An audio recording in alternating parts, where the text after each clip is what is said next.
नमस्ते दोस्तों। मैं आपका दोस्त अनुज गौतम। आज हम 15 अगस्त 2024 भारत की आज़ादी का दिन, और ये आज़ादी हमारे देश की आज़ादी के संघर्ष और बलिदान को याद दिलाती है। ये जो पल है, ये जो दिन है, दिवस जो हम सेलिब्रेट करते हैं, वो हमें हमारे पूर्वजों के द्वारा किए गए संघर्ष और बलिदान को याद दिलाती है, जब हमारा देश ब्रिटिश शासन व्यवस्था से स्वतंत्र हुआ था। लेकिन आज हम इस वीडियो के माध्यम से न केवल राजनीतिक स्वतंत्रता की बात करने वाले हैं, बल्कि हम आर्थिक और वित्तीय स्वतंत्रता की भी बात करेंगे।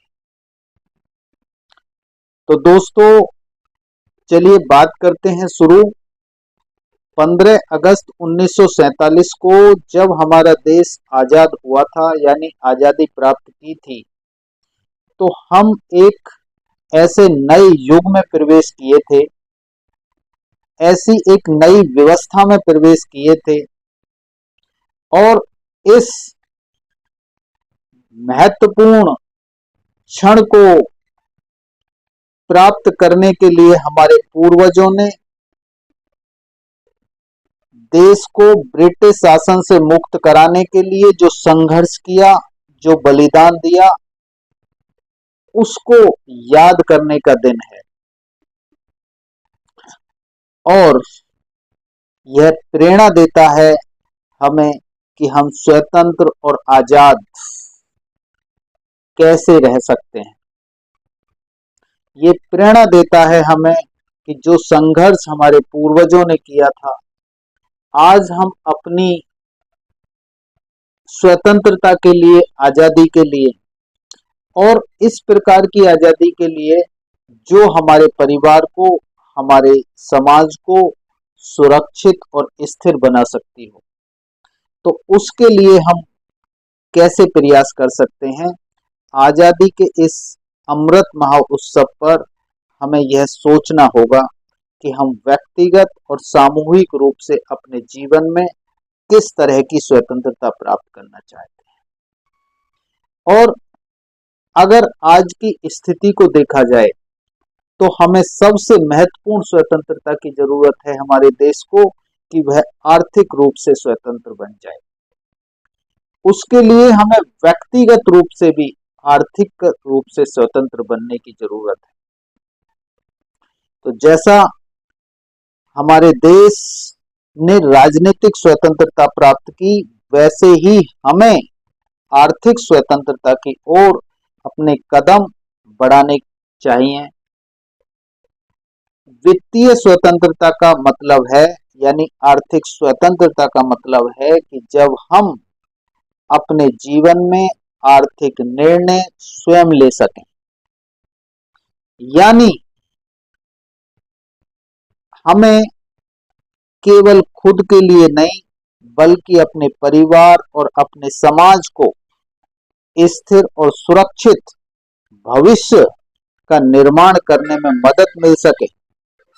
यह हमें केवल खुद के लिए नहीं, बल्कि हमारे परिवार और समाज के लिए एक स्थिर और सुरक्षित भविष्य का निर्माण करने में मदद करती है। क्योंकि आर्थिक सुरक्षा, आर्थिक स्वतंत्रता हर व्यक्ति के लिए, हर समाज के लिए, हर देश के लिए जरूरी है। उसके लिए क्या कदम उठाए जाने चाहिए, उन पे हम थोड़ा सा प्रकाश डालते हैं। पहला कदम बजटिंग करना, यानी अपने खर्चों पर नियंत्रित रखते हुए, यानी नियंत्रण कैसे रखा जा सकता है और अपनी आय के अनुसार बजट का निर्माण कैसे किया जा सकता है, बजट कैसे बनाया जा सकता है, इस सब को समझना अत्यंत जरूरी है। क्योंकि उससे आय और व्यय का एक बैलेंस बनाया जा सकता है। तो दोस्तों, यहाँ मैं जोड़ना चाहूंगा कि इससे पहले हमने बजटिंग पर एक वीडियो बनाया है। अगर आप अपना और अपने परिवार का बजट बनाना चाहते हैं और अपने जीवन को आर्थिक रूप से स्वतंत्रता देना चाहते हैं, प्राप्त करना चाहते हैं, तो आप उस वीडियो को देख सकते हैं। हम उसका लिंक डिस्क्रिप्शन में दे देंगे। इसी तरीके से इन्वेस्टिंग भी करना, जब हम बजटिंग कर लेते हैं तो बजटिंग करने के बाद कुछ परसेंट हिस्सा अपनी आय का बचत के रूप में हम बचाना शुरू करते हैं और उस बची हुई धनराशि को सही तरीके से निवेश करना, जिससे कि वो समय के अनुसार बढ़ती रहे और समय के अनुसार बढ़ती ही ना रहे, जो हमने भविष्य के लिए लक्ष्य और गोल निर्धारित किए हैं उनको प्राप्त कराने में भी हमारी मदद कर सके, तो तभी हम कह सकते हैं कि हम आर्थिक रूप से स्वतंत्रता की तरफ बढ़ रहे हैं। तो इसके लिए भी हमने एक इन्वेस्टिंग पर और बचत पर एक अलग से वीडियो बनाया हुआ है, जिसका लिंक हम डिस्क्रिप्शन में दे देंगे, आप उसे देख सकते हैं।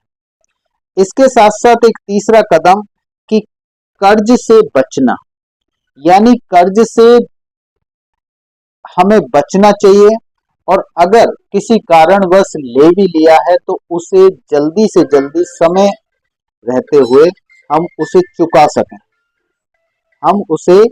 चुका सकें, समय रहते हुए, ये हमें सोचना पड़ेगा। ये भी एक तरीके से आर्थिक स्वतंत्रता के लिए एक महत्वपूर्ण कदम है जो हमें उठाना चाहिए। तो दोस्तों, ये हमने आज स्वतंत्रता के दिवस पर ये चर्चा करी कि कैसे हम कैसे राजनीतिक स्वतंत्रता के साथ साथ एक आर्थिक स्वतंत्रता की भी हमें जरूरत है। और आज हम सभी इस वीडियो के माध्यम से प्रण लें कि हमें अपने परिवार के लिए, अपने लिए व्यक्तिगत रूप से और समाज और देश की आर्थिक स्वतंत्रता के लिए हम ये प्रण लें कि हमें जो आर्थिक रूप से स्वतंत्र करने वाले महत्वपूर्ण कदम हैं उनके अनुसार अपनी बजटिंग, इन्वेस्टिंग, सेविंग करने पर विशेष ध्यान देना होगा। और अगर आपका कोई सवाल है तो आप कमेंट्स बॉक्स में दे सकते हैं, हम उसका आंसर देने का प्रयास करेंगे। अगर आप हमसे 1-to-1 मिल करके या टेलीफोन के माध्यम से जुड़ करके बात करना चाहते हैं तो टेलीफोन नंबर डिस्क्रिप्शन में दिया गया है, उससे आप हमसे 1-to-1 मिल करके या टेलीफोन के माध्यम से बात कर सकते हैं। आपको ये जानकारी अच्छी लगी होगी, इसे लाइक करें, शेयर करें, अपने साथियों के साथ साझा करें। अगर आप नए हैं तो चैनल को सब्सक्राइब करें और बेल आइकन को दबाना ना भूलें। धन्यवाद साथियों।